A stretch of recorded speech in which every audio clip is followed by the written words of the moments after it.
Benedicamus Domino, Deo gratias.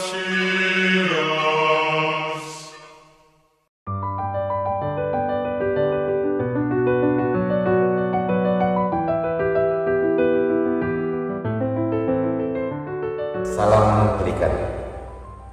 Belajar iman Katolik Keuskupan Bogor. Saudara-saudari yang terkasih, kita mengetahui sebagai orang Katolik, tentunya kita juga harus mengetahui dari mana asal usul istilah Katolik itu. Kalau kita berbicara dari Kisah Rasul 11 ayat 26, di situ dikatakan bahwa orang yang pertama kali berkumpul atas nama Kristus itu disebut Kristen, itu tepatnya di Antioquia. Lalu pertanyaannya adalah, adakah istilah Katolik yang tertulis di dalam kitab suci yang kita pegang, kita baca, kita yakini? Tentunya kita tidak akan menemukan istilah Katolik itu. Kalau di dalam kitab suci tidak ada istilah Katolik, dari mana istilah Katolik itu berada sehingga kita sampai sekarang mengenakan itu?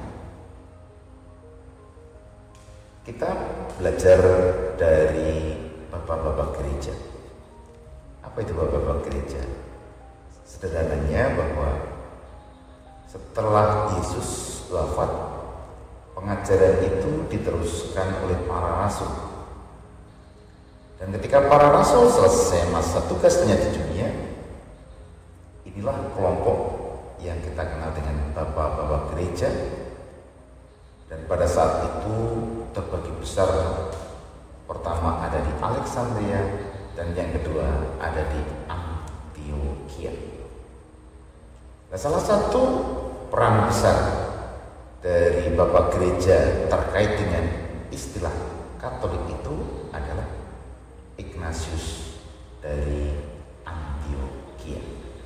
Ignatius dari Antioquia inilah orang yang pertama kali menggunakan istilah Katolik yang kita gunakan hingga sampai saat ini, di mana Ignatius Antioquia mengajarkan bahwa kelompok orang-orang Katolik ini harus selalu ada dalam persekutuan atau kita kenal dengan komunion di bawah pimpinan uskup. Ignatius Antioquia ini hidup sekitar abad kedua ketika Kaisar Trajanus sebagai kaisar yang menjabat saat itu.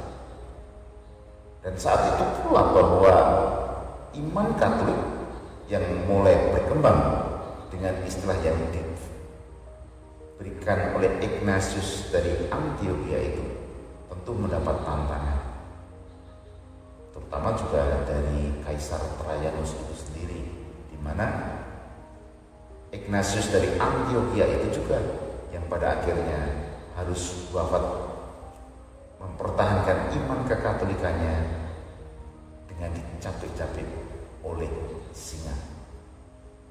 Dan inilah titik mula juga perkembangan kemartiran, di mana kekatolikan sudah mulai berkembang. Para rasul sebelumnya juga mengalami hal yang sama, tapi para rasul belum memberikan nama khusus tentang istilah Katolik itu. Hanya cikal bakal dari kekatolikan itu tentu ada dalam sebuah istilah gereja, yang itu diungkapkan oleh Yesus kepada Petrus dalam Injil Matius yang mengatakan, di atas batu karang ini aku akan mendirikan gerejaku. Tapi di dalam teks Matius itu tidak secara eksplisit dijelaskan gereja Katolik atau gereja Kristen, hanya gereja. Namun dalam perkembangan abad kedua ini, Ignatius memberikan suatu ciri khas inilah Katolik, yaitu suatu komunion didasarkan pada Kristus, dan tentunya di dalam kehidupan hierarki uskup menjadi pimpinan gereja-gereja dimanapun Anda berada. Dan itu akhirnya nama Katolik terus digunakan. Bahkan dalam perkembangan sejarah gereja nanti kita akan mengetahui berbagai macam Katolik itu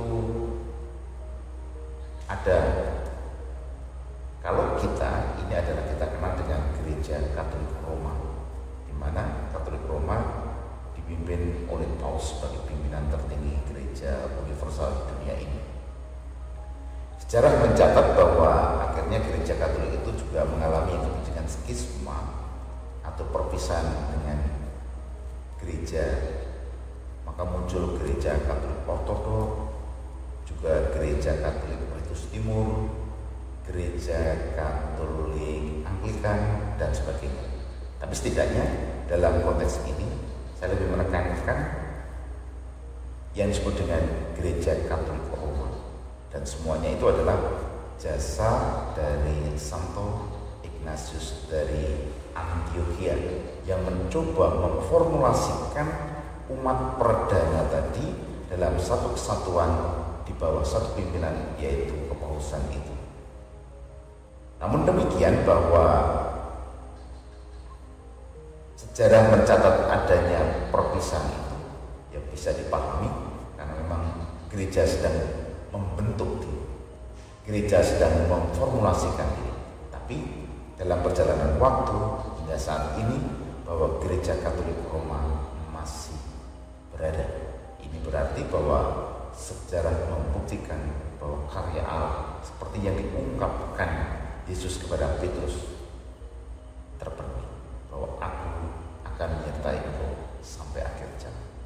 Dan itulah kekatolikan yang harus kita pegang, baik dalam ajaran iman, dalam liturgi, maupun dalam kesatuan. Dan kesetiaan menjadi iman Katolik itulah yang senantiasa harus kita jaga, karena kita adalah satu.